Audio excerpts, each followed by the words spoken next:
Gagawin ko ang lahat ng makakaya ko para matulungan ko na umangat yung negosyo mo. Hindi lang machine ang binenta namin eh. Tuturuan namin kayo ng management. O branded yung mga gamit mo, Alfred, pero bakit mura? Eh lahat ng operation dito pag may-ari ko eh. Pero dahil libre, property ko, isi-save ko sa inyo. Package na yun po natin. Pag yan po ang binili nyo, parang robot po kasi yan.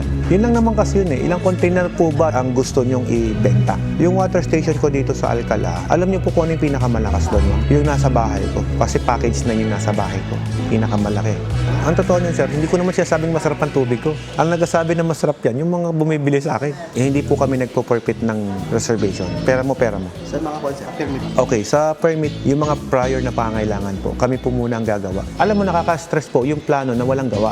Kaya po tayo may kontrata to seal natin yung ating long-term na transaction. Eh, kailangan natin sisimulan yung negosyo, sir. Di pa kita nabobola, sir. Nag-avail ka na. Sakto na yung napanood ko na mga video yun, sir. Tip ko lang sa'yo. Tignan mo yung difference ng installment ng 6 at 9 pag-aralan mo maigi. 72,000 lang ang difference na pinag-uusapan natin, sir. To get the highest package. Yung 9 po yan, sir. 9. Yes, sir. Desidido ka na ba? Oo, sir. Okay na, sir. Oh, Sige po, lovely. yan po. 9 na daw siya.